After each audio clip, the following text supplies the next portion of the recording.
57장 사마상려열전 1. 금운고 연주로 여자를 사로잡다. 사마상려는 촉군 성도 사람으로 자는 장경이다. 어려서부터 책 읽기를 좋아하고 격금을 배웠으므로 그 부모는 그를 견자라고 불렀다.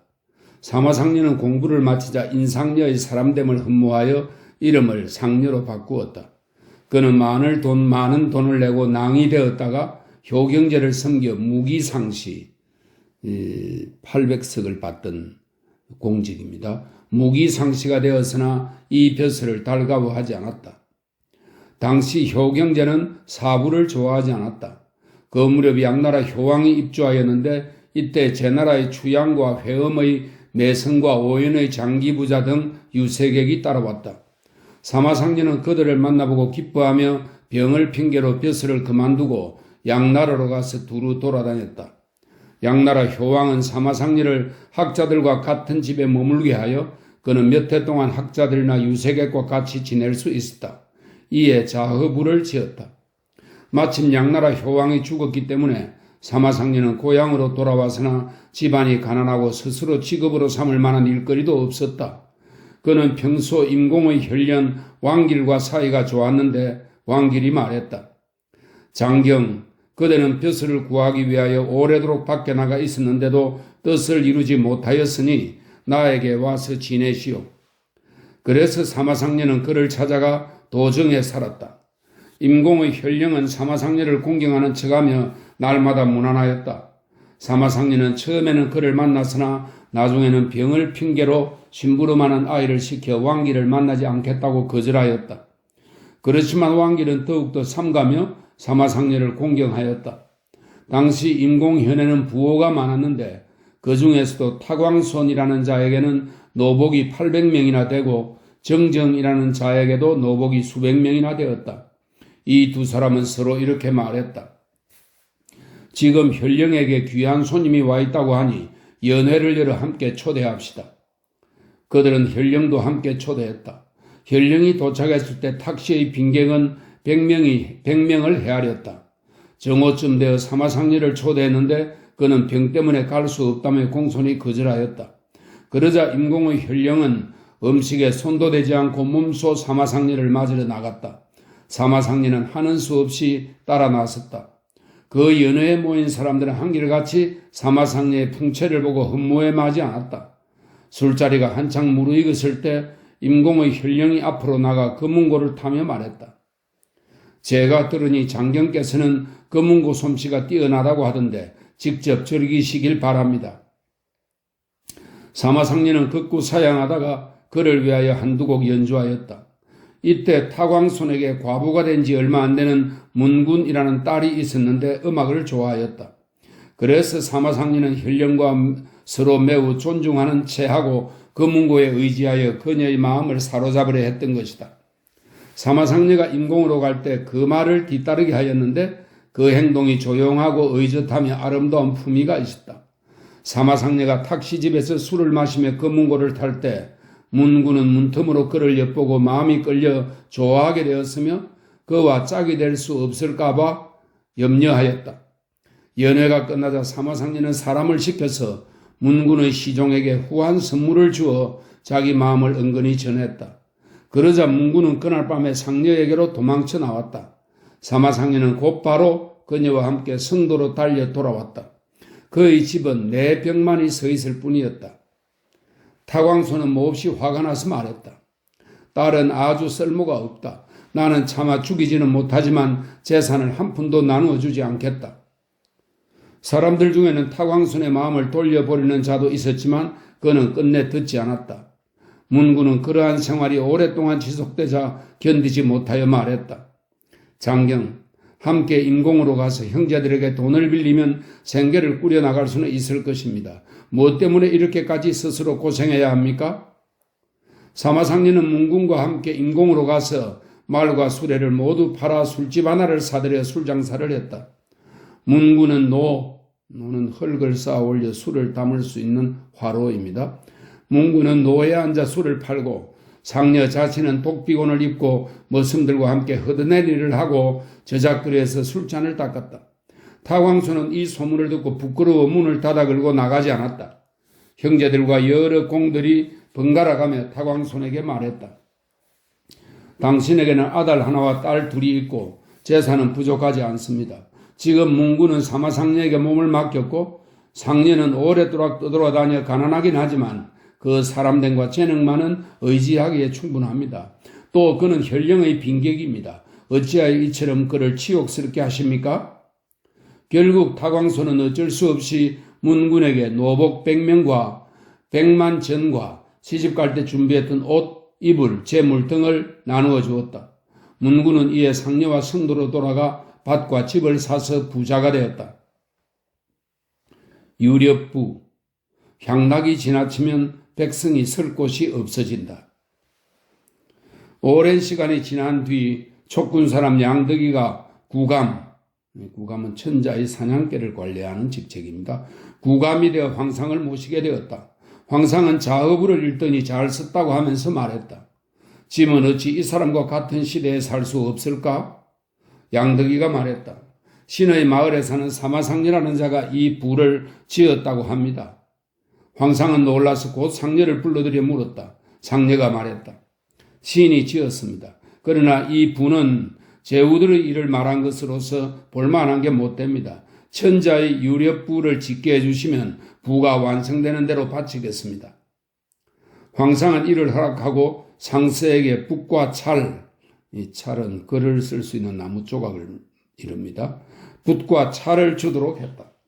상녀는 빈말이라는 뜻의 자흐로서 초나라의 아름다움을 칭찬하고 어찌 이런 일이 있겠는가라는 뜻의 오유선생으로서 제 나라를 비난했으며 이 사람이 없다라는 뜻의 무시공으로서 천자의 대의를 밝히기로 하였다. 그는 이 세 사람의 가공인물을 빌려서 문장을 만들어 천자와 제후의 원유를 논하고 그 마지막 장에서는 절약과 검수함을 논함으로써 풍간하려고 하였다. 천자에게 이 글을 올리자 천자는 매우 기뻐하였다. 그 부의 내용은 이랬다. 초나라에서 자흐를 제나라의 사자로 보냈다. 제나라 왕은 나라 안의 선비를 죄다 부르고 대규모의 금화를 갖추어 사자와 함께 사냥을 나갔다. 사냥이 끝나자 자흐는 오유 선생에게 들러 자랑했다. 마치 무시공도 그 자리에 있었다. 모두 자리를 잡고 앉으니 오유 선생이 물었다. 오늘 사냥은 즐거웠습니까? 자흐가 말했다. 즐거웠습니다. 많이 잡았습니까? 자흐가 말했다. 조금 잡았습니다. 그렇다면 무엇 때문에 즐거웠습니까? 자흐가 말했다. 저는 제나라 왕이 저에게 수레와 말이 많음을 자랑하려고 했을 때 운몽의 일로서 대답한 것이 즐거웠다는 말입니다. 오유 선생이 말했다. 그 이야기를 들려줄 수 있습니까? 자흐가 말했다. 좋습니다. 제나라 왕은 천성의 수레에 기병 10,000명을 뽑아 바닷가에서 사냥을 하였습니다. 쭉 늘어선 사졸들이 골짜기를 가득 메웠고 그물은 온 산에 둘러쳐졌습니다. 토끼를 그물로 덮치고 사슴을 수레바퀴로 깔아뭉갰으며 고라니를 쏘아 마치고 기린의 다리를 잡아 쓰러뜨리니 갯벌을 어지럽게 달린 수레바퀴는 찢긴 짐승의 피로 물들고 쏘아 맞춰 잡은 것이 많았습니다. 제나라 왕은 스스로 공을 으스대면서 저를 돌아보며 이렇게 말했습니다. 초나라에도 사냥할 만한 평원과 넓은 못이 있어 이와 같이 아주 즐거울 수 있어. 초나라 왕이 사냥하는 것과 내가 사냥하는 것을 비교하면 어떻소? 저는 수레에서 내려와 대답했습니다. 신은 초나라에 하찮은 사람입니다. 다행스럽게도 10년간 수기를 맡아볼 수 있었기에 때로는 왕을 모시고 나가 사냥한 일이 있는데 후원해서 사냥을 했습니다. 어떤 곳은 가보고 어떤 곳은 가보지 않았는데 어찌 궁궐 밖의 못을 말할 수 있겠습니까? 제나라 왕이 말했습니다. 설사 그렇더라도 그대가 본 것만 대강 말해보시오.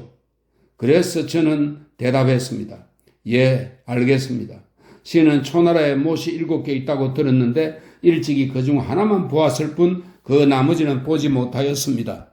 신이 본 것은 대체로 그 중에서 가장 작은 것으로 이름이 운몽이라 합니다.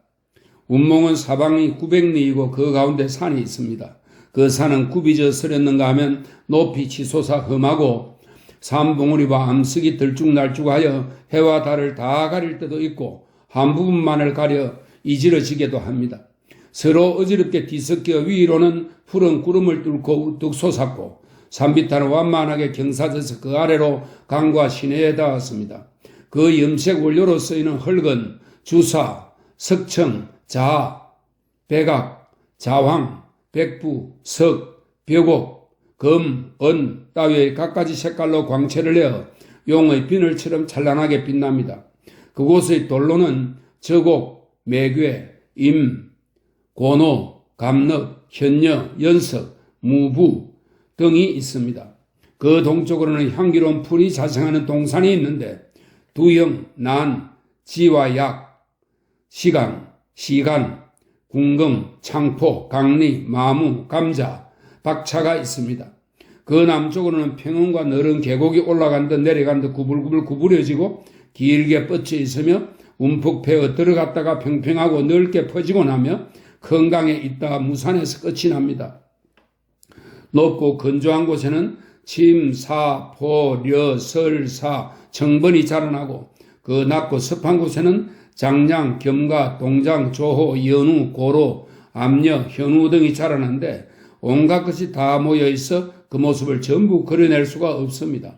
그 서쪽으로는 솟아오르는 샘물과 맑은 물이 있어 그 샘 물살이 서로 떠밀듯 흘러가는데 그 위로는 연꽃과 마른 꽃들이 피어 있고 그 아래로는 커다란 바위와 흰모래가 감추어져 있으며 그 가운데는 신령스러운 거북과 교룡과 대모와 벼른 등이 살고 있습니다.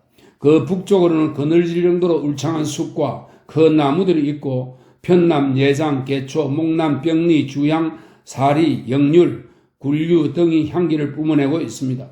그리고 그 나무들 위에는 적원, 구유, 원추, 난조, 동원 등이 살고 있고 그 나무 아래에는 백호, 현포, 만년, 추, 한, 야서, 궁기, 만년 등이 살고 있습니다.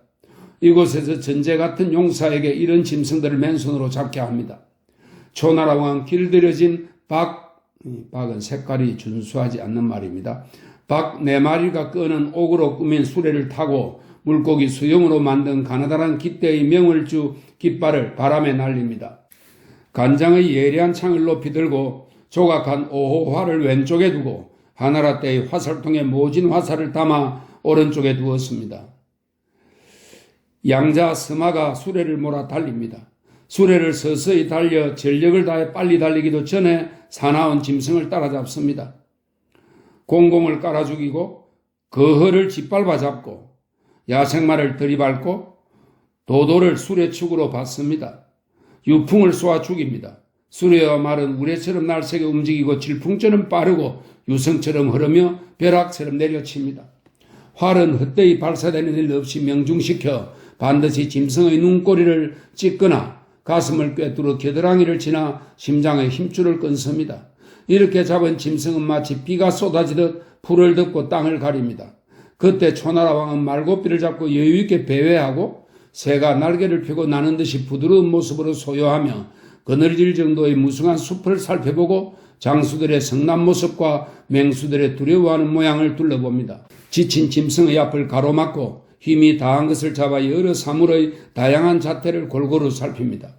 그러면 정나라의 아름다운 여인들은 부드러운 비단을 몸에 두르고 가는 삼배와 비단으로 만든 치맛자락을 끌면서 각양각색의 비단을 몸에 걸치고 안개처럼 엷은 비단을 늘어뜨립니다. 그녀의 주름 잡힌 옷은 마치 나무가 우거진 깊은 골짜기처럼 겹쳐져서 구불구불하지만 긴 소매자락은 정연하여 가지런하고 섬은 날리고 손은 드리워졌습니다. 수레를 붙들고 공손히 따라갈 때마다 옷에서 사각사각하는 소리가 납니다.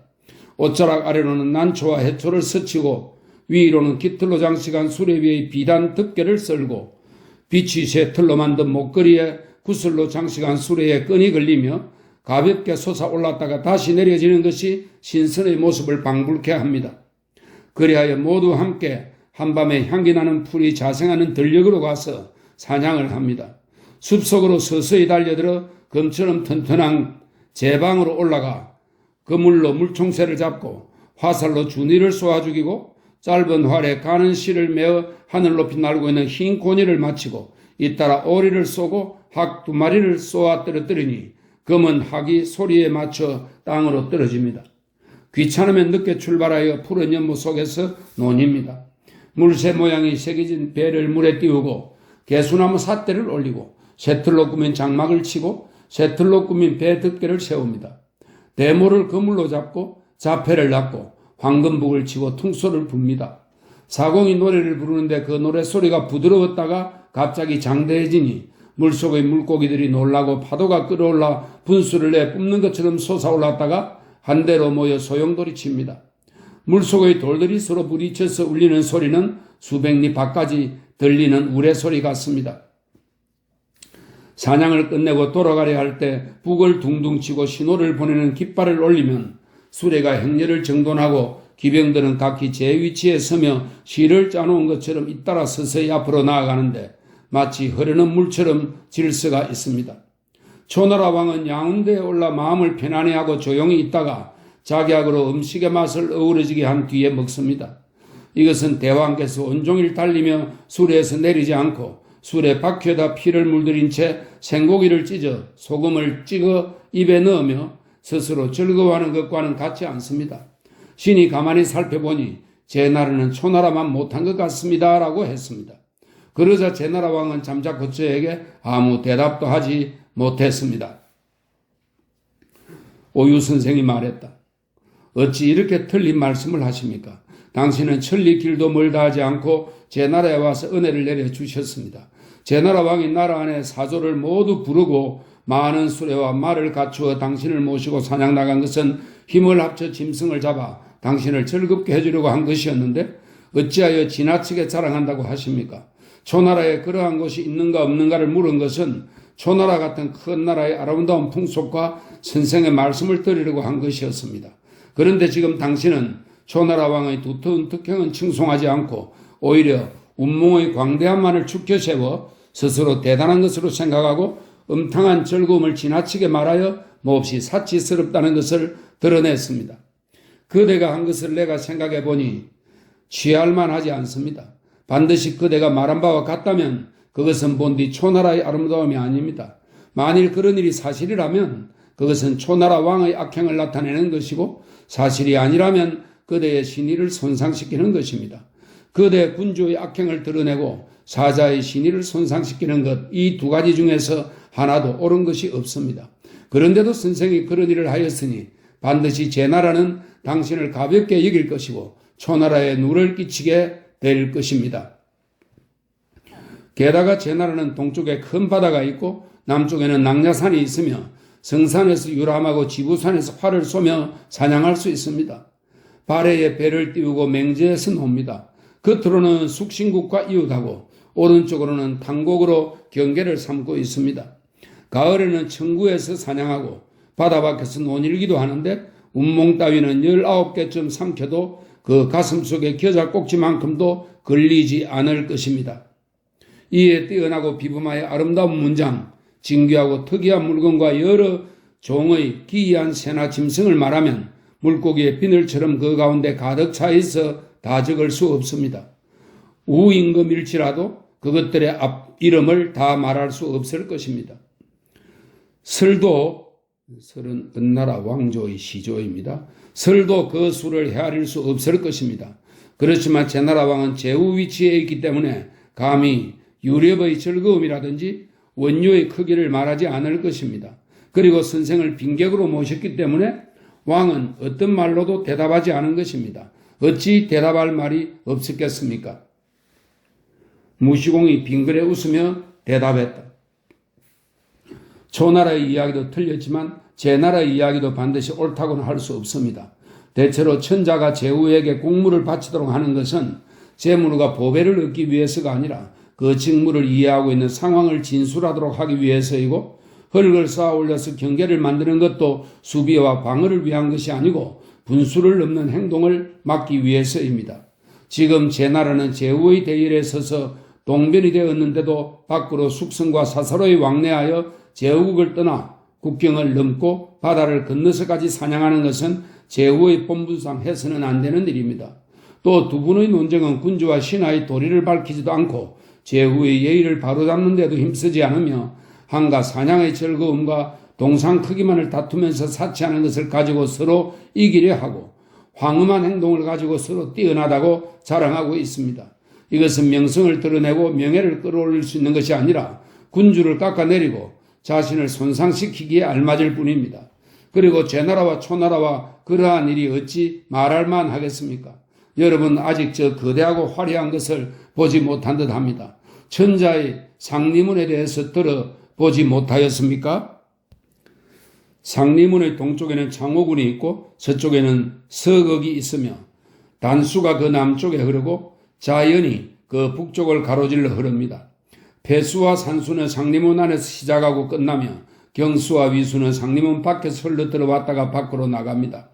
풍, 호, 열, 호의 네 지류가 굽이굽이 뒤틀려 상리문 안을 돌다가 탕탕하게 흘러서 8하천으로 갈라져 서로 등지고 각기 다른 모습으로 동서남북으로 뒤섞여 흘러가다가 다시 산초나무가 자라고 있는 언덕 사이로 나와 섬의 물기슭에 이르러 개수나무 숲을 가로질러 넓은 들을 지납니다. 콸콸 흐르는 급류는 큰 구름을 따라 흘러내려 좁은 해안사리를 뚫고 나오면서 큰 돌에 부딪히고 툭 튀어나온 모래톱에 부딪혀 성난듯 끓어오르고 세차게 출렁입니다. 물은 뛰어오르는가 하면 되돌아오고 뭉쳤다가 솟아오르는가 하면 금방 또 달아나고 서로 부딪혀 소리를 냅니다. 옆으로 퍼졌다가 거꾸로 휘어져 포개지더니 가볍게 달리는데 그 소리는 요란하고 세력에 기복이 있어 높았다 싶으면 갑자기 낮아지고 이어서 뒹굴어 한쪽으로 꼬부라지고 뒷 물결은 앞 물결을 넘어서 푹 꺼진 곳으로 달려가고 물소리가 쏴 하며 급류의 여울로 내려갑니다. 바위를 치고 구부러진 언덕을 찌르면서 달려가 치솟아 올랐다가 부서져 흩어집니다. 높은 곳까지 올라갔다가 낮은 곳으로 떨어지며 성나 부러지는 물고기는 콸콸하며 솥에서 끓어오르는 것처럼 물길을 달리기도 하고 물거품을 토해내며 급하게 내솟아 달려서 저 아늑한 곳에서 또 다른 아늑한 곳으로 흘러가고 소리도 없이 고요히 길게 흐릅니다. 그런 다음에는 끝도 없이 위풍당당하게 흐르다가 서서히 배회하며 흰색 물빛으로 떠돌다가 동쪽으로 흘러서 태호로 돌아가 넘쳐 흘러 작은 못이나 호수에 모입니다. 이곳에 이르면 교룡, 정리, 극맹, 점리, 웅, 용, 건, 탁, 우우, 허, 납이 지느러미를 흔들고 꼬리를 움직이며 비늘과 날개를 힘껏 떨쳐 일어나고 10년 속의 바위 아래에서는 물고기와 자라가 즐겁게 떠돌며 무리를 이루고 있습니다. 명월과 주자는 강 기슭에서 반짝이고 촉석과 황룡과 수정이 산처럼 쌓여 찬란하게 빛나고 다투듯이 광채를 뿜어내 물 가운데 쌓여 있습니다.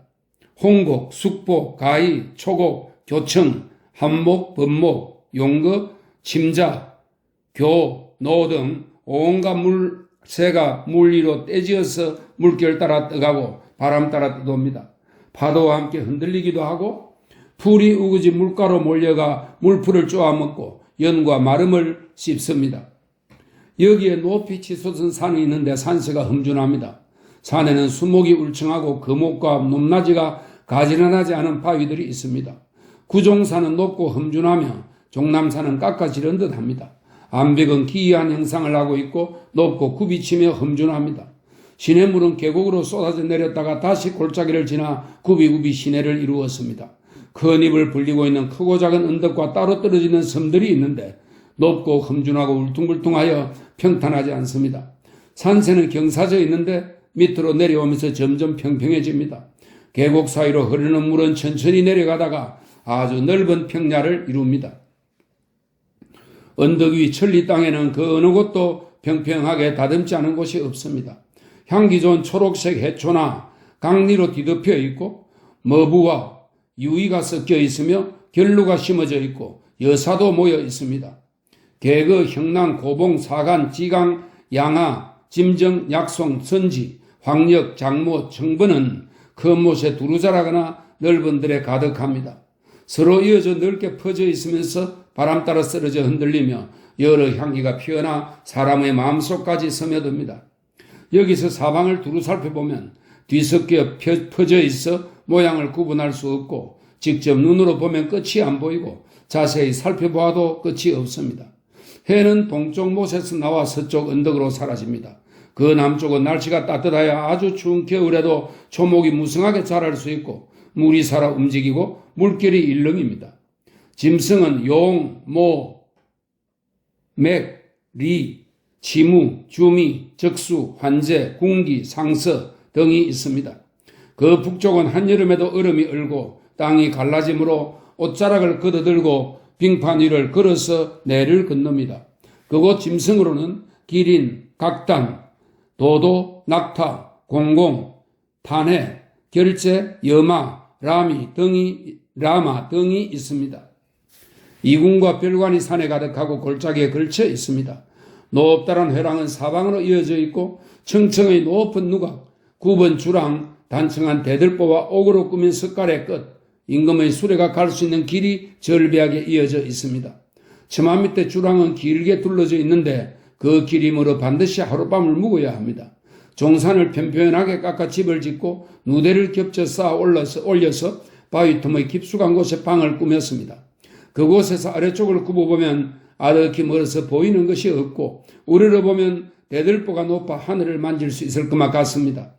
유성은 궁궐의 작은 문을 지나가고 무지개는 난간에 길게 걸려있고 청룡은 동상으로 돌아나가고 상녀는 서상에 설입니다. 영어는 고요한 집에서 쉬고 약전의 무리는 남쪽 처마 끝의 햇볕 속에 몸을 드러내고 있습니다.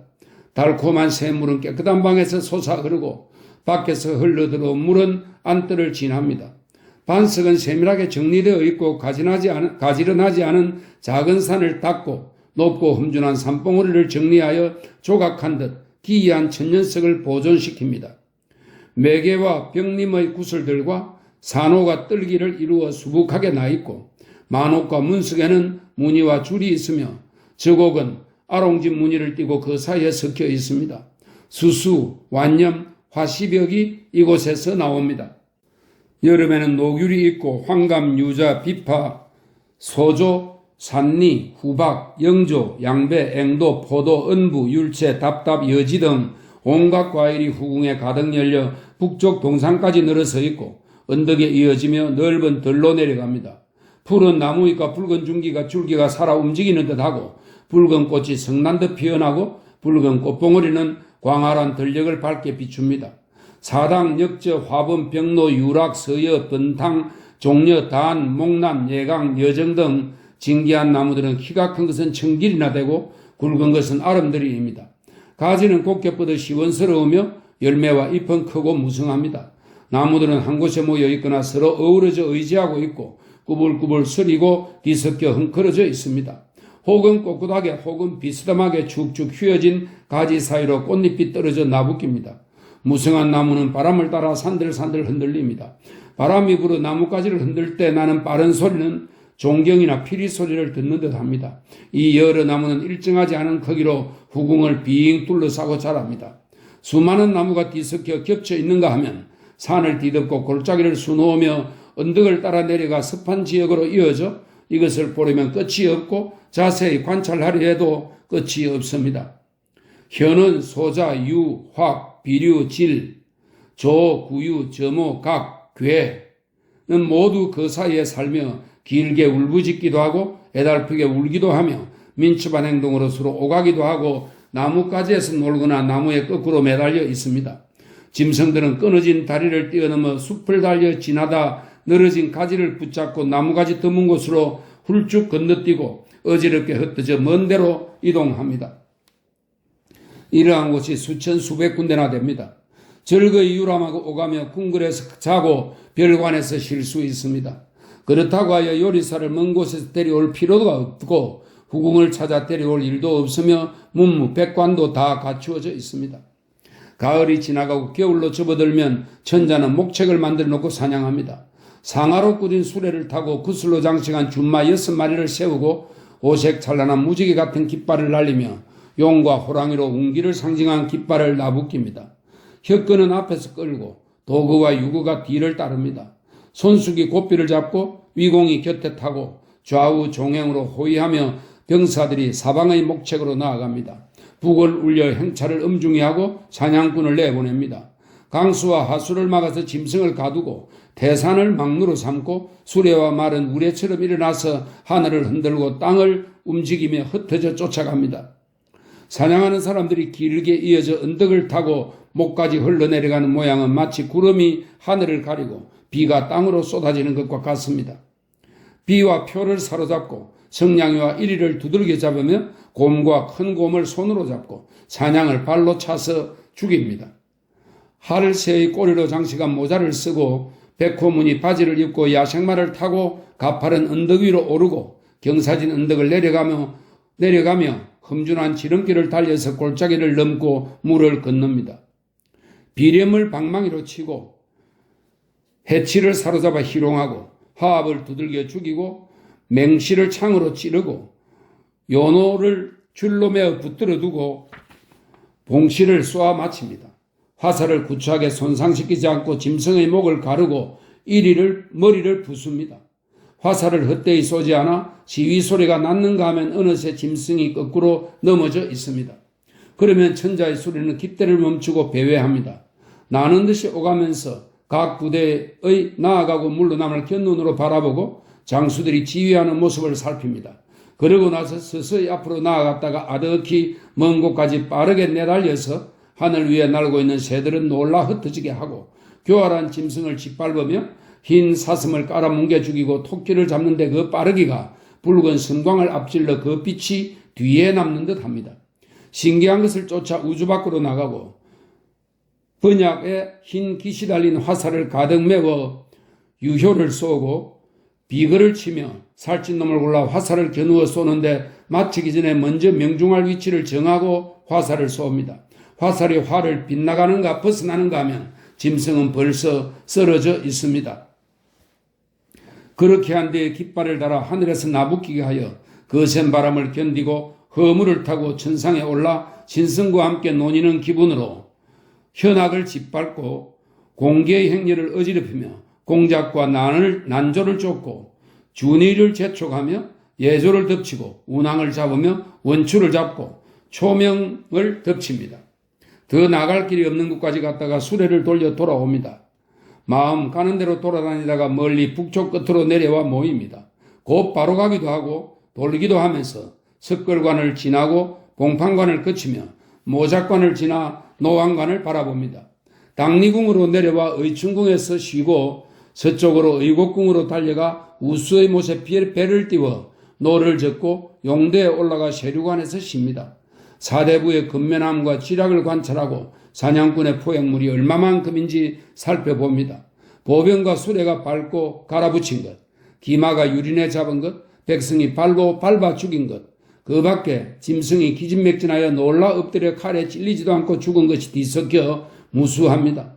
구덩이에 넘쳐나고 골짜기에 가득하며 평지를 덮고 못을 메우는 것을 볼 수 있습니다. 사냥놀이에 실정이 나면 호천대에 술을 불려놓고 넓은 집에 악기를 널어놓습니다. 천선무게에 큰 종을 치고 만섬의 기둥을 세우며 빛이 깃털로 꾸민 길을 세우고 악의 가죽으로 만든 북을 세워놓고 도당시의 무악을 연주하고 갈천시의 노래를 듣습니다. 천사람이 노래하면 만사람이 화답하니 산과 언덕이 그 소리에 진동하고 냇물과 골짜기는 그 때문에 일렁입니다. 파유의 춤과 송나라, 채나라, 회남의 음악과 우차곡과 문성현, 전현의 노래를 한꺼번에 연주하기도 하고 바꾸가며 연주하기도 합니다. 금과 고는 교대로 울리는데 금석의 소리와 대고의 소리는 마음을 시원하게 확 뚫어주고 귀를 놀라게 합니다. 형, 오, 정, 위의 노래소리와 소, 호, 상, 의 음악과 주색을 탐하게 하는 음악인 소각, 은, 영의 음악이 어지럽게 뒤섞여 일어나며 격초와 결풍을 연주합니다. 배우와 난쟁이와 적재의 명창이 있으니 귀와 눈을 즐겁게 하고 마음을 기쁘게 하는 까닭이 앞에는 아름다운 음악이 흐르고 뒤에는 아름다운 미녀들이 있기 때문입니다. 저 청금, 복비 같은 여인들은 절세 미인으로 세속을 초월하여 아름답고 우아함에 정숙합니다. 짙은 화장과 곱게 꾸민 모습은 경쾌하고 곱고 가냘프고 부드러우며 섬세하고 나긋나긋합니다. 비란 치맛자락을 끌고 서 있는 모습은 아릿받고 기다란 옷매무새가 마치 그림을 그려놓은 것 같으며 그럴 때마다 옷에 물결이 있는 것이 세속의 보통 옷과는 다릅니다. 짙고 좋은 향기를 풍기며 흰 이를 가지런히 빛내고 웃으면 더욱 선명하게 빛나고 가늘고 긴 눈썹은 그린 것 같고 먼 곳을 바라보는 듯한 눈은 곁눈질을 하는 듯합니다. 여자의 미색이 오고 남자의 혼백이 가서 서로 만나니 마음이 기울어 절깁니다. 술자리가 무르익고 풍악이 한창 흥을 돋우면 천자는 갑자기 생각에 잠겨 무엇인가를 잃어버린 듯 이렇게 말합니다. 아, 이것은 지나친 사치로구나. 짐은 정치적인 일이었고 한가로울 때 가을에는 사냥을 즐기며 때때로 이곳에서 쉰다. 그렇지만 후세의 자손들이 사치와 화려함 속에 빠져들어 처음의 근검하고 순박한 대로 되돌아갈 수 없게 될까 두렵다. 이것은 선조가 후손들을 위하여 업을 일으켜 전통으로 남긴 본래 뜻이 아니다. 그래서 곧 술자리를 끝내고 사냥을 멈춘 뒤 유사에게 이렇게 말했습니다. 개가 날 수 있는 땅은 모두 갈아 밭을 만들어 백성을 돕도록 하시오. 담을 헐고 도랑을 메워서 산골 백성이 이곳으로 올 수 있도록 하고 저수지에서 물고기를 기르되 백성이 그것을 잡을 수 있게 하시오. 이군과 별관을 비워 백성을 궁궐의 하인으로 채우는 일이 없도록 하시오. 창고의 곡식을 풀어 가난한 자를 구제하고 모자라는 것을 보충해 주시오. 과부와 호라비를 돌봐주고 고아와 의지할 것 없는 늙은이를 위로해 주시오. 황제의 은덕이 되는 명령을 내리고 형벌을 들어주고 제도를 고치고 옷 색깔을 바꾸고 역법을 고쳐 천하 백성과 함께 다시 시작하도록 하시오. 그래서 길이를 가려 재개한 뒤 예복을 입고 육두마차를 타고 빛이 깃발을 세우고 방울을 울리면서 유계의 동산에서 놀고 인의의 길로 달리고 춘추의 숲을 돌아보고 이수를 쏘고 주를 아우르고 현악을 쏘고 간척을 세우고 운한을 대하와 소화를 망라하고 벌단의 현명한 군주를 만나지 못한 것을 슬퍼하고 악서의 시를 즐기고 예의 동산에서 위험 있는 태도를 닦고 서의 밭에서 배회하며 논일고 역의 도를 서술했습니다.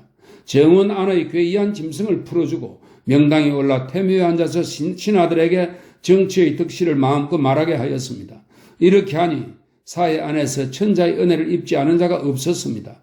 이때 천하의 백성은 매우 기뻐하여 바람에 귀 기울이고 물의 흐름에 따라 교화되었으며 탄식하여 도를 제창하면 의로 가까이 옮겨갔고 형벌은 있지만 쓰이지 않았습니다. 덕은 사망보다 높고 공은 오제보다 많아졌습니다. 이와 같았기 때문에 사냥도 기뻐할 수 있는 것입니다. 온종일 비바람에 몸을 맡기고 말을 달려서 몸과 마음을 수고롭게 하여 지치고 기말을 혹사시키며 정예병사들의 사기를 손상시키고 창고의 재물을 말리며 은택과 은혜를 많이 베풀지 않으면서 일신의 향락에만 힘쓰고 백성을 돌보지 않고 국가의 정사를 잊은 채 꿩과 토끼 사냥만 탐하는 것은 어진 사람이 할 일이 아닙니다. 이렇게 보면 제 나라와 초나라의 일이 어찌 슬프지 않겠습니까? 땅은 사방 천리도 못 되는데 원유가 900리나 됩니다.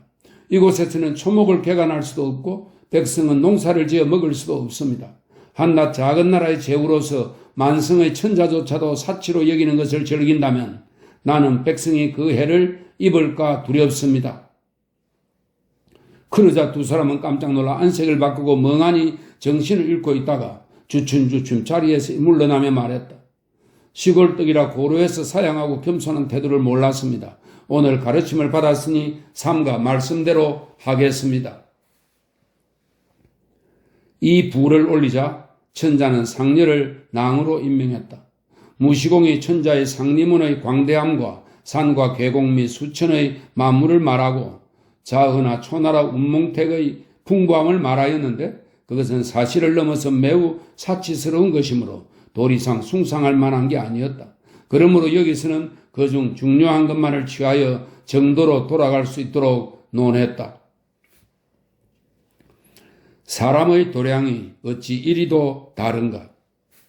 사마상내가 낭이 된 지 몇 년이 되었을 때 마침 당몽은 사지가 되어 야랑과 서북을 점령한 뒤 이곳을 통하려고 파군과 촉군의 관리와 사졸 1000명을 동원하였는데 두 군에서 육로와 바닷길로 그들의 식량을 운송하기 위하여 내보낸 사람도 만여 명이나 되었다. 당몽이 군사 징발법을 발동하여 그 법을 어긴 수령을 베어 죽이자 파군과 촉군의 백성은 몹시 놀라고 두려워하였다. 황상은 이 소식을 듣고 사마상녀에게 당몽을 꾸짖게 하고 파군과 촉군의 백성에게 이 일이 황상의 뜻이 아니었음을 밝히도록 했다. 그 경문은 다음과 같다. 파군과 촉군 태수에게 알린다. 많이들이 제멋대로 행동하였으나 오랫동안 토벌하지 않아 변방지역은 침범하기도 하고 사대부를 수고롭게 하기도 하였다. 폐하께서 즉위하여 천하를 진무하시고 중원을 안정시키셨다. 이렇게 한 뒤에 군사를 일으키고 장수를 보내 북쪽으로 흉노를 정벌하게 하니 선우는 놀라고 두려워 양손을 마주잡고 신하라고 일컬으며 무릎을 꿇어 화평을 청하였다. 강도와 서역의 나라들은 여러 차례 통역을 거쳐 입주하기를 청하여 머리를 조아리면서 공물을 바쳤다. 군대를 동쪽으로 옮겨 민과 월을 이어 깨뜨리고 오른쪽으로 번홍에 이르니 태자들이 입주하였다. 남이의 군주들과 서북의 추장들은 언제나 공물을 바치며 감히 게을리하지 않았고 목을 길게 빼고 발꿈치를 들어서 물고기가 입을 위로 향하듯 모두 다투어 의로 돌아오고 신하가 되기를 원했지만 길이 멀고 산천이 가로막혀서 그들 스스로의 힘으로는 이룰 수 없었다. 저 순종하지 않던 자는 이미 배었으나 착한 행동을 한 자들에게는 아직 상을 주지 못하였다. 그러므로 중랑장을 보내 그들을 빈객으로 대우하고 파군과 촉군의 사졸과 백성 각각 500명을 징발하여 패백을 만들고 가게 하는 한편 불의의 사태에 대비하여 사자를 호위하게 하였으나 병사들을 동원하는 일이나 전투 같은 재난은 없었다. 그런데 이제 들으니 중랑장은 군사 징발법을 발동시켜 자제들을 놀라 두려움에 떨게 하며 장로들을 근심시켰으며 아울러 군에서도 제 마음대로 식량을 운송하게 하였다는데 모두 폐하의 뜻이 아니다. 징발된 자 중에는 도망친 자도 있고 자살한 자도 있다고 하니 이 또한 다른 사람의 신하된 자가 취할 충절이 아니다. 저 변방 군인의 군사들은 봉수가 올랐다는 말을 듣는 즉시 모두 활을 들고 달려가고 무기를 들고 뛰어가서 땀을 흘리며 서로 잇따라 모여 다른 사람보다 뒤지는 것을 두려워한다. 그들은 적의 하얀 칼날에 부딪히고 날아오는 화살을 무릅쓰는 것을 의로 여겨 뒤돌아보지 않고 발꿈치를 돌리려는 생각조차 하지 않는다. 그들이 품고 있는 노여운 마음은 마치 사사로운 원수를 갚는 것 같다. 그들이라고 해서 어찌 죽는 것을 기뻐하고 사는 것을 싫어하겠는가? 그들인들 어찌 호적이 없는 백성으로 파군과 촉군의 사람들과 군주를 달리하고 있겠는가? 다만 그들은 계책이 깊고 멀리 내다보고 국가의 어려움을 가장 급한 일로 여기며 신하로서의 도리를 다하는 것을 즐겁게 생각하기 때문이다. 그러므로 부를 쪼개 봉업을 주고 규를 나누어 지규를 주어 지위는 봉우에 오르고 사는 집은 성 동쪽 저택가에 줄짓게 되며 마침내 빛나는 이름을 후세에 남기고 토지를 자손에게 전하게 된다. 하는 일이 매우 충성스럽고 공경스러우며 머무는 지위는 매우 편하고 명성은 끝없이 전해지고 공적은 드러나 사라지지 않는다. 이 때문에 현인과 군자는 간과 뇌를 중원 땅에 바르고 기름과 피로 덜풀을 적신다 해도 물러나지 않는 것이다. 지금 패백을 만들고 가는 관리가 남이에 이르러서 즉시 자살하거나 달아나다가 목이 베인다면 자신이 죽은 뒤에 이름을 남길 수 없을 것이고 시호도 이런 것을 일컬어 지우는 지극히 어리숙다는 뜻입니다. 지우라고 할 것이며 그 치욕은 부모에게까지 미쳐 천하의 웃음거리가 될 것이다. 사람의 도량이 서로 다름이 어찌 이렇듯 클까? 그러나 이것은 그 혼자 행동하는 자만의 죄가 아니다. 그것은 앞서 아버지와 형이 먼저 가르치지 않아 자제들의 행위가 신중치 못한 것이며 백성은 청렴하게 생활하거나 부끄러워하는 경우가 적기 때문에 풍속이 오래도록 도노하지 않은 것이다. 그들이 형벌을 받는 것은 또한 당연하지 않은가? 폐하께서는 사자와 담당 관리가 저 중랑장과 같을까 염려하시고 못나고 어리석은 백성이 이와 같이 행동하는 것을 슬퍼하신다. 그러므로 사자를 보내 백성에게는 병사들을 동원하게 된 까닭을 알려주고 나라를 위하여 청승할 수 없어 죽거나 달아난 것을 꾸짖고 삼노와 효제, 삼노와 같이 현이나 군에서 백성을 가르쳐 교화시키는 직책입니다. 삼노와 효제에게는 백성을 가르쳐 깨우쳐주지 못한 허물을 문책하는 것이다. 마침 바가는 시절이지만 또 백성을 번거롭게 해야겠다. 가까운 현에 사는 사람은 직접 볼 수 있을지라도 멀리 떨어진 곳의 계곡과 두메산골의 백성이 두루듣지 못할까 두렵다. 이 경문이 도착하거든 급히 현안의 오랑캐불하게 전하여 모든 사람이 폐하의 뜻을 알게 하고 소홀함이 없도록 하라. 상녀가 돌아와 천자에게 보고하였다.